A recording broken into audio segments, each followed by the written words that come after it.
when I was 10. Right at your stepdad's farm? My mother taught me how to drive her car. It was a 1936 Graham touring car. Mm-hmm. And she wouldn't let me get a license. Why not? Because Irene used to take the car out at night and all that stuff. They were something else, I'll tell you. And so after I did my first hitch in Korea, come home, and I got my mother to take me down to Broadway, and I bought a car. I bought a 50 Chevy. Mm-hmm. It was just like a brand new dime. They had it up on a deal, you know. And my mother had to sign for me to get a driver's license. Mm-hmm. She had to sign for me to get in the Army, too. So when you went to Korea, you didn't have a license? No, didn't have a driver's license. But they made you drive in Korea, didn't they? No, when my second hitch in Korea, I was a fireman. Right. And the fire chief asked me, you know, I had a driver's license. I got, you know, California license. He asked me, you got a driver's license? I said, yeah. So I pulled out my California license, and he looked at me and he kind of laughed. He says, no, military license. I said, no. So he told me, go around back the water tanker, 1,000-gallon tanker, bring the 1,000-gallon tanker around, we'll go down to get you a license. So I never thought nothing about it. I run out there and jumped up there, and you know, there's no keys. You just started a magneto, you know, and I hit the starter button and fired it up. And I looked down there, and there's no clutch. So I'm looking around there, and I see the gear shift, you know. It says P for park, N for neutral, D for drive, you know, and all the way down to R for reverse. So I thought, holy crap, what is this? I'd never seen an automatic transmission before, you know.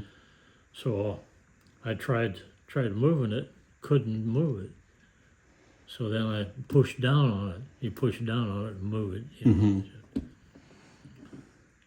So I pushed down on it anyways. I backed it up, put it in neutral, and then backed it up and drove it forward a little bit. And I pulled around in the front, picked up the fire chief. Says, take us down to the motor pool. So drove down to the motor pool, and it's just barbed wire enclosure, you know, and tin shack in front, and the motor started setting up in a, you know, so pull up there, and they start BSing, you know, and I finally said, well, the guy said, well, what are you guys doing here? He says, well, for me to get a driver's license, you know. So he says, oh, okay. So he told Bert Clark, the fire chief, to get out, and he hopped in, says, back out. So I backed out the driveway. He said, go down here. We drove around for about 20 minutes and come back, pull back up in there, and Bert Clark was sitting up in the shack, you know, and they started BSing again. And I finally said, well, when do I get to take the driver's test? The guy looked at me and he says, you just passed.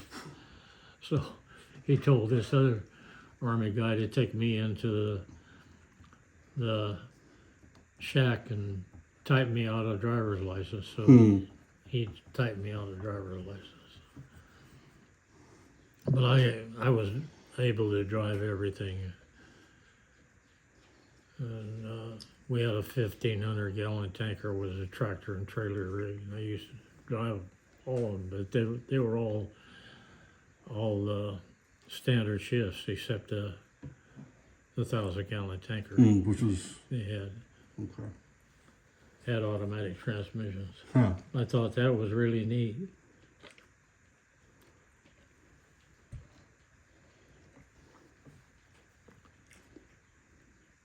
but a lot of experience. You know. Mm-hmm.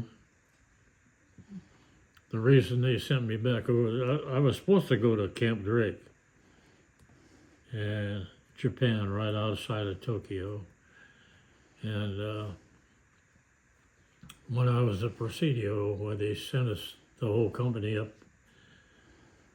and they had a forest fire up on the Klamath River, and we spent 9 days up there backfiring. Right. And they had that on my record, so they said, "Oh, they need a fireman. This is a fireman, right?" Mm-hmm. Sent me. It was hilarious. Bert Clark picked me up at the. We got at one at Incheon, and then I went north on the train with a whole company of guys going to the 13th Combat Engineers, and we were at the end of the rail where they got out and I got out, and they left, and I'm sitting out there. I put my duffel bag. I was sitting on my duffel bag smoking a cigarette. I seen a Jeep coming down the road, and he come down there and pulled around by me. Says, "You Clifford?" I said, "Yes." Says, "Throw your stuff in the back. Come on, hop in." So we started down the road, and I told you about the orders were for the EFFD, and nobody knew what an EFFD was, Engineer Firefighting Detachment. Mm-hmm. And he says, "Where'd you get your fire training at?" I said, "Is that what the EFFD is?" He says, "Yeah." He says, "You didn't get any fire training?" I told him, "Yeah, I spent 9 days in a forest fire backfire." That's all the fire training I had. So he took me to the company commander at 46 Engineers, where we detached from, and took me into the tent. And he told the company commander, he says, "Here's your man." Mm-hmm.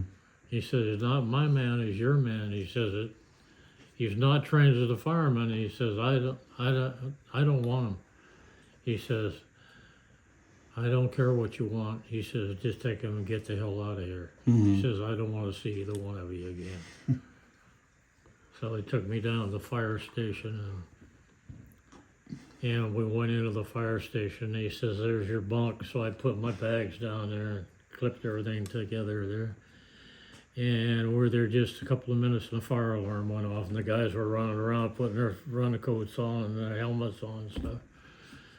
So I just run around like everybody else, and then they run out in the garage, and I run out in the garage, and they were ready to take off with the pumper and the water tanker, Mm-hmm. and they got the duck board on the back of. So I just run up and jumped on the back of the duck board. When it went out, it was a pipeline fire. The enemy had cut the diesel line, took all the diesel they wanted, and then they just set it on fire. We had a hell of a fire. Anyways, we got out there, and I stopped and says, "Pull the hose load." So I looked up, and there was a tab, a hose, one on each side. So this other guy grabbed one, I grabbed the other one. The truck took off and leaped and pulled the hose load out, started running the hose. So I was running hose out then, doing all of it. And then somebody hollered, "Get the foam, get the foam." Back at the truck. So I turned around, I run back to the truck, and I found 2 5-gallon cans painted yellow with foam printed on them. So I grabbed my run out there, got the nozzle started, and we started. Finally got the fire out. They radiated ahead and got them to quit pumping. Anyways, we loaded everything up and went back to the firehouse, and we had a concrete deal they pull up in to wash the truck down. We had to pull the hose load, wash the truck, put a new hose load on, and then they pull the truck around to get it ready for the next fire, and then we'd have to wash all hoses down and everything, scrub them, and they wouldn't let you go in the firehouse till everything was ready for the next fire. Mm-hmm. So the fire chief went in the firehouse, and he come back out with 2 cups of coffee, and he gave me a cup of coffee. And he said, "You'll do." So I learned to be a fireman. It was quite an experience.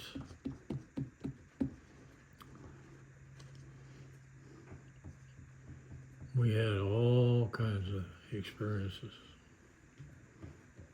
Shit blowing up on our face and everything else.